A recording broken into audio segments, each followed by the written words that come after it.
पिछले वीडियो में हम लोग रासायनिक समीकरण का परिभाषा सीखा था। आज हम लोग रासायनिक समीकरण के प्रकार के बारे में पढ़ने वाले हैं। रासायनिक समीकरण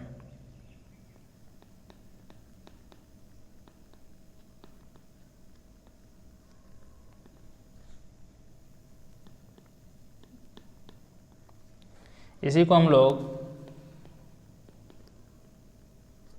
केमिकल इक्वेशन भी कहते हैं। हम लोग जानते हैं किसी भी रासायनिक अभिक्रिया को संक्षिप्त रूप में दर्शाने की क्रिया को ही हम लोग रासायनिक समीकरण के नाम से जानते हैं। किसी भी रासायनिक अभिक्रिया को हम लोग उसके संक्षेप में, उसके सिंबल के रूप में, उसके संकेत के रूप में, उसके अनुसूत्र के रूप में दर्शाते हैं, उसे हम लोग रासायनिक समीकरण के नाम से जानते हैं। तो रासायनिक समीकरण दो तरह के होते हैं। एक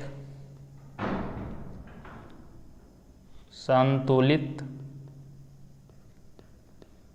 रासायनिक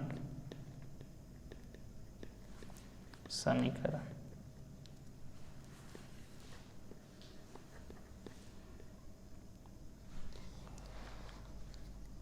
इसे हम लोग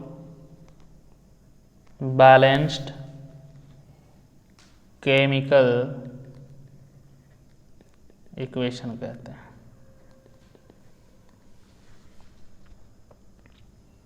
दूसरा असंतुलित रासायनिक समीकरण।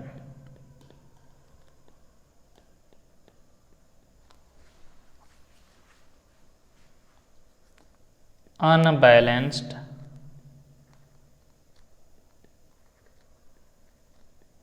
केमिकल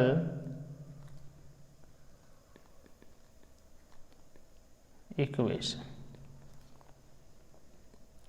संतुलित मतलब बराबर होता है, जिसको हम लोग बैलेंस कहते हैं। असंतुलित का मतलब जिसमें बराबर नहीं होता है, अनबैलेंस इसको कहते हैं। तो नाम से पता चल रहा है वैसा समीकरण जिसमें भाग लेने वाले जितने पदार्थ हैं और जो पदार्थ बन रहे हैं, दोनों का परमाणु की संख्या समान, मतलब जो भाग लेते हैं उसे हम लोग अभिकारक के नाम से जानते हैं और जो बनते हैं उसको हम लोग प्रतिफल के नाम से जानते हैं। तो संतुलित रासायनिक समीकरण उसको कहते हैं जिस रासायनिक समीकरण में अभिकारक में परमाणुओं की संख्या तथा प्रतिफल में परमाणुओं की संख्या समान होती है, उसे हम लोग संतुलित रासायनिक समीकरण कहते हैं। जैसे एक एग्जाम्पल के थ्रू हम लोग इसको समझने की कोशिश करते हैं। देखिए यहां से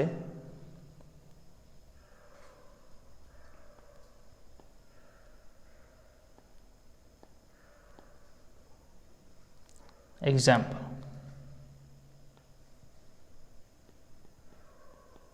अभी हम लोग परिभाषा भी देखेंगे इसका। H2 + Cl2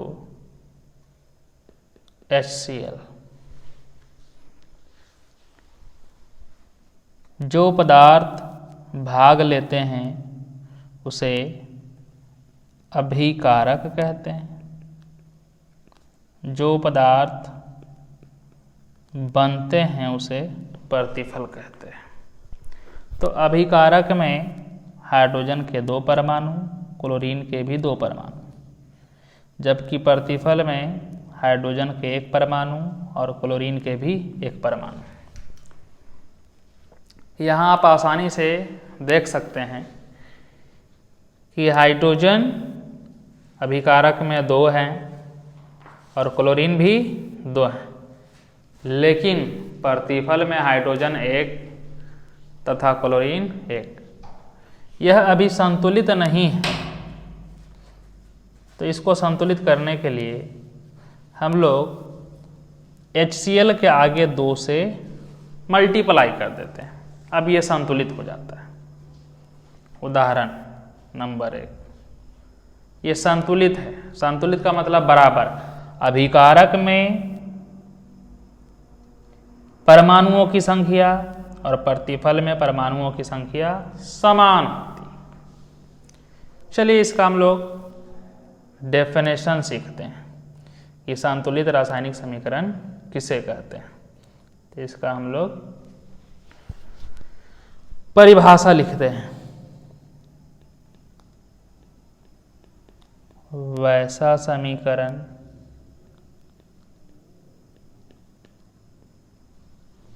जिसमें दोनों ओर का मतलब अभिकारक भी और प्रतिफल भी, प्रत्येक तत्व के परमाणुओं की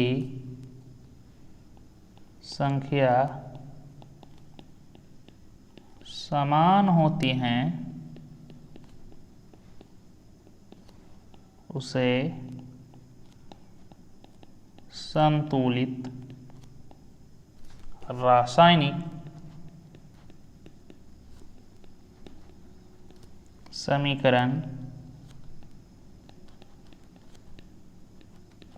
कहते हैं।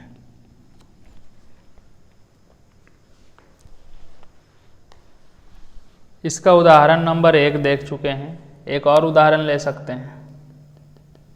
जैसे हाइड्रोजन और ऑक्सीजन आपस में अभिक्रिया करके जल का निर्माण करते हैं, जल बनाते हैं।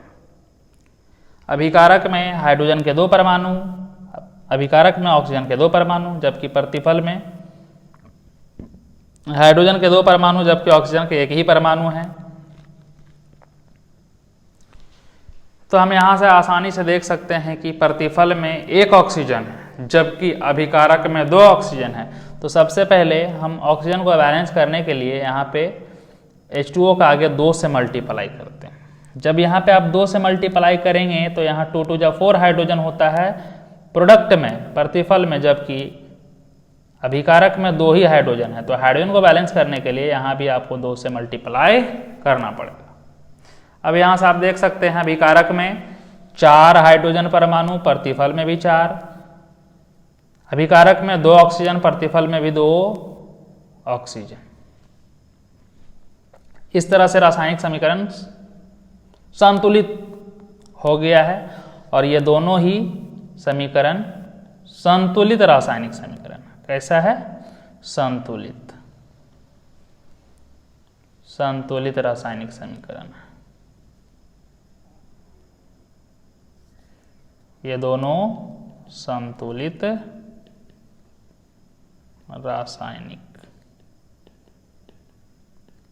समीकरण है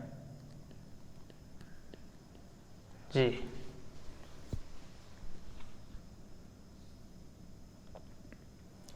अब दूसरी तरफ असंतुलित रासायनिक समीकरण का हम लोग परिभाषा सीखेंगे। इसमें ज़्यादा कुछ अलग नहीं है, वैसा ही परिभाषा इसका भी लिख सकते हैं, लेकिन यहाँ पे समान नहीं होती हैं। दोनों तरफ परमाणुओं की संख्या समान नहीं होती। तो इसका आसानी से आप लिख सकते हैं परिभाषा, वैसा समीकरण जिसके दोनों ओर प्रत्येक तत्व के परमाणुओं की संख्या समान नहीं होती है। यहाँ पर समान नहीं होती है, वहाँ पे संतुलित में समान था, उसे असंतुलित, जिसमें हम बराबर नहीं हुए, रासायनिक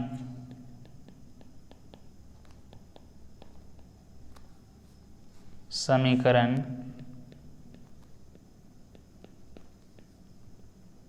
कहते हैं।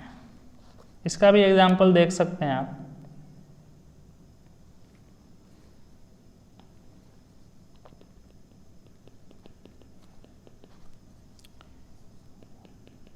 H2 plus Cl2 HCl। तो यहाँ से अभिकारक में यहाँ आप आसानी से देख सकते हैं, अभिकारक में हाइड्रोजन तथा क्लोरीन दोनों के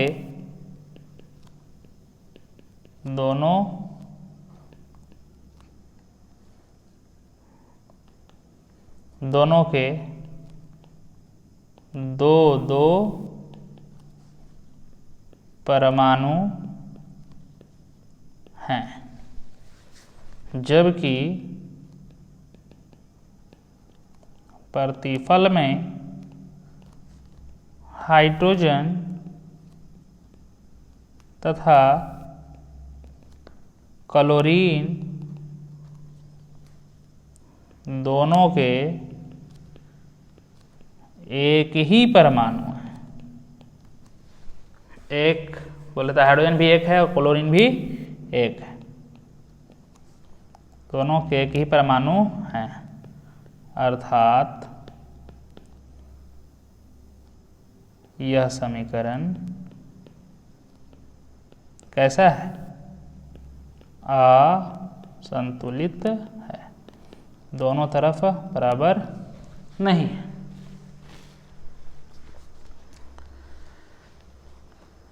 इसका और भी आप उदाहरण ले सकते हैं। दूसरा उदाहरण H2 plus O2 H2O। Reactant में यहाँ पे आप देख सकते हैं 2 हाइड्रोजन हैं, 2 हाइड्रोजन के परमाणु रिएक्टेंट में, 2 ऑक्सीजन भी हैं, जबकि प्रोडक्ट में 2 हाइड्रोजन हैं, ऑक्सीजन क्या है? एक एटम है। तो सिर्फ हाइड्रोजन बैलेंस होने से ये तो बैलेंस है, लेकिन ये बैलेंस नहीं है। ये बैलेंस है लेकिन ये अनबैलेंस है। इससे हम कह सकते हैं यह समीकरण असंतुलित है। असंतुलित मतलब अनबैलेंस है। अब सवाल यहाँ से यह आता है, किसी भी रासायनिक समीकरण को संतुलित क्यों किया जाता है? किसी रासायनिक समीकरण को संतुलित क्यों किया जाता है? एक यहाँ से सवाल आता है, किसी रासायनिक समीकरण को संतुलित करना जरूरी है क्यों? किसी रासायनिक समीकरण को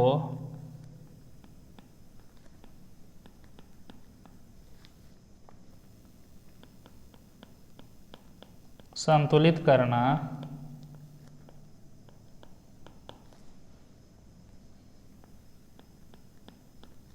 जरूरी है क्यों? Question mark. यहाँ क्वेश्चन बन गया कि किसी रासायनिक समीकरण को संतुलित करना जरूरी क्यों होता है जी।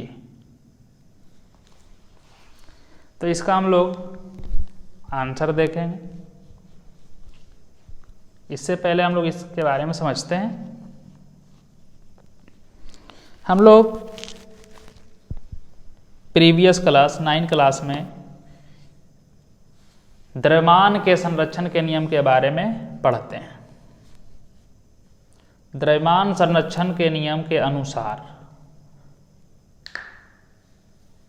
अभिकारक में जितना द्रव्यमान होता है प्रतिफल भी उतना ही द्रव्यमान होता है। मतलब रासायनिक अभिक्रिया में भाग लेने वाले पदार्थ का द्रव्यमान जितना होगा, रासायनिक अभिक्रिया में जो नया पदार्थ बनेगा उसका भी द्रव्यमान उतना ही होगा। जितना अभिकारक का मास होगा उतना ही प्रतिफल का मास होगा। तो एक केमिस्ट है जिसको हम लोग रसायन शास्त्र का फादर भी कहते हैं, केमिस्ट्री का फादर भी कहते हैं, जिनका नाम लैवोजियर है। तो एक केमिस्ट है, रासायनिक है लैवोजियर, जिसके द्रव्यमान संरक्षण के नियम के अनुसार जो रासायनिक अभिक्रिया है उसमें पदार्थ ना तो निर्माण होता है और ना ही उसका नाश होता है। मतलब ये आती है बात सामने कि अगर आप जो अभिकारक में लिए हैं तत्व हाइड्रोजन, और मान लिया जाए आपने जो तत्व लिया है अभिकारक में वह हाइड्रोजन और क्लोरीन है, तो जो प्रोडक्ट बनेगा उसमें भी हाइड्रोजन ही और क्लोरीन आएगा। ऐसा नहीं है कि प्रोडक्ट में हाइड्रोजन और क्लोरीन के अलावा कोई आएगा। तो हम लोग उसको उदाहरण के तौर पर सीखेंगे, पहले इसके बारे में लिखते हैं। चलिए हम लोग इसके बारे में लिखते हैं। किसी रासायनिक समीकरण को संतुलित करना जरूरी है, क्यों? तो केमिस्ट है जिसको हम लोग रासायनिक कहते हैं, रासायनिक लभवाजे। लभवाजे तो हिंदी में लिखते हैं लेकिन इंग्लिश में लैवोजियर लिखते हैं। लैवोजियर के एक नियम है जिनका नाम है द्रव्यमान संरक्षण के, संरक्षण को हम लोग इंग्लिश में कंजर्वेशन कहते हैं, के नियम के अनुसार सामान्य रासायनिक अभिक्रिया में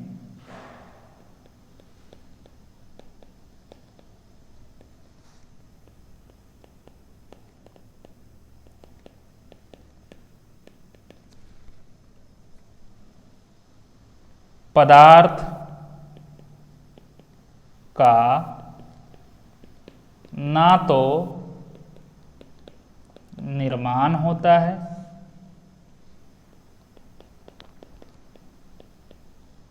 और ना उसका नाश होता है। नाश के जगह में आप विनाश भी लिख सकते हैं। मतलब हम लोग किसी पदार्थ को ना ही बना सकते हैं और ना ही नष्ट कर सकते हैं, नाश कर सकते हैं। इसको हम लोग कैसे समझेंगे? देखिए, मान लिया जाए हाइड्रोजन और क्लोरीन आपस में अभिक्रिया करता है और HCl बनाता है। तो अभिकारक में हाइड्रोजन के परमाणु हैं, प्रतिफल में अभिकारक में हाइड्रोजन के परमाणु हैं और अभिकारक में दूसरा परमाणु जो है क्लोरीन है। तो इधर हाइड्रोजन है, इधर क्लोरीन है, तो प्रोडक्ट में भी हाइड्रोजन है और क्लोरीन है। ऐसा नहीं है कि रिएक्टेंट में मान लिया जाए हम बोल देंगे ऑक्सीजन नहीं है और प्रोडक्ट में ऑक्सीजन आ जाएगा, ऐसा बिल्कुल नहीं होगा। रासायनिक अभिक्रिया में हमने जो लिया है अभिकारक हाइड्रोजन और क्लोरीन लिया है, तो प्रतिफल भी हाइड्रोजन और क्लोरीन का ही देगा। कोई नया पदार्थ इसमें नहीं बन जाएगा, ना ही किसी का निर्माण होगा और ना ही किसी का नाश होगा। मतलब अगर हाइड्रोजन और क्लोरीन लिए हैं तो बनेगा भी तो उसमें भी हाइड्रोजन और क्लोरीन होगा। तो इसको हम लोग एक और परिभाषा से समझ सकते हैं, दूसरे शब्दों में।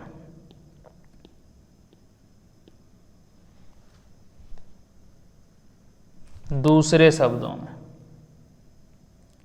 उसको भी लिखते हैं, दूसरे शब्दों, इन अदर वर्ड्स।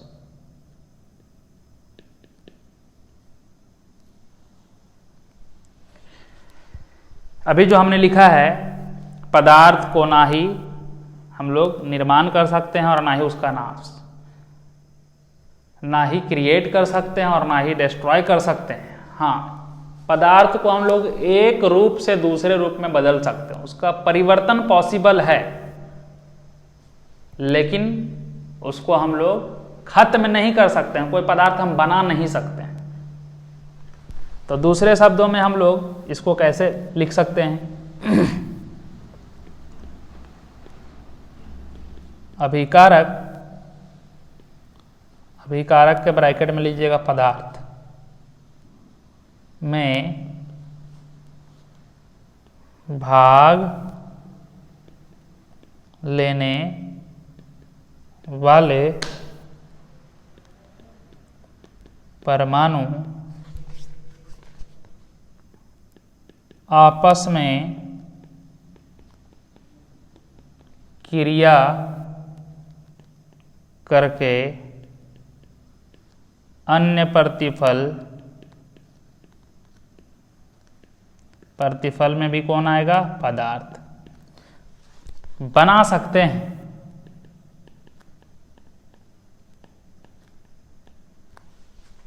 किंतु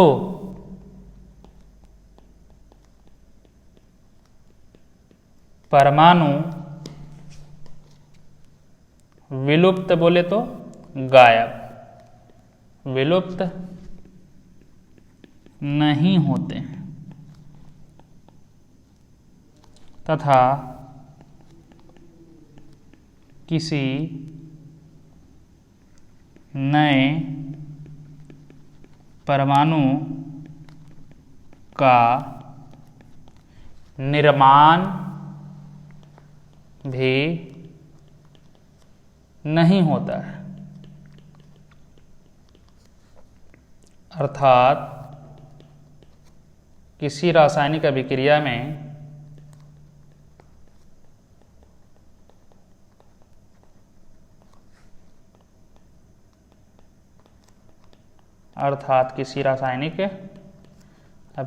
में परमाणु संरक्षित, कंजर्व्ड जिसको बोलते हैं,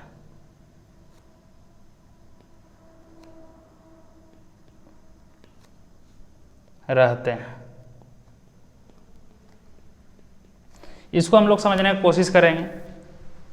दूसरे शब्दों में जो हमने लिखा है कि अभिकारक, देखिए एग्जाम्पल, H2 + O2 H2O, इसमें अभिकारक कौन है? लेफ्ट साइड में जो है। प्रतिफल कौन है? राइट साइड में जो है। तो अभिकारक में भी पदार्थ है। इसमें कौन कौन सा पदार्थ है? हाइड्रोजन है जी और ऑक्सीजन है। प्रतिफल में भी पदार्थ है, कौन है? तो पानी है। जो भाग लेने वाले पदार्थ हैं आपस में क्रिया करके अलग पदार्थ बना सकता है। ये हाइड्रोजन है, गैस, यहाँ ऑक्सीजन है, ये भी गैस, लेकिन अलग बना दिया पानी जो कि लिक्विड है। ये है गैस, ये है गैस और ये बना दिया लिक्विड, अलग पदार्थ बना दिया है। लेकिन परमाणु विलुप्त नहीं होगा, गायब नहीं होगा। यहाँ परमाणु हाइड्रोजन का है तो इधर भी है, यहाँ परमाणु रिएक्टेंट में ऑक्सीजन का है तो यहाँ भी है, विलुप्त नहीं होगा। और ना ही कोई दूसरा अलग नया तत्व आएगा, परमाणु नहीं आएगा। किसी नए परमाणु का निर्माण भी नहीं होता है। देखिए यहाँ पे लिखा गया है, किसी नए परमाणु का निर्माण भी नहीं होता है, किसी नए परमाणु का निर्माण भी नहीं होता है। अभिकारक में हाइड्रोजन है और ऑक्सीजन है, प्रतिफल में भी हाइड्रोजन है ऑक्सीजन है, कोई नया परमाणु नहीं बना। अर्थात हम यह कह सकते हैं किसी रासायनिक अभिक्रिया में परमाणु संरक्षित रहता है, मतलब जो परमाणु भाग लेगा वही परमाणु बनेगा। हम यहां से लिख सकते हैं अभिकारक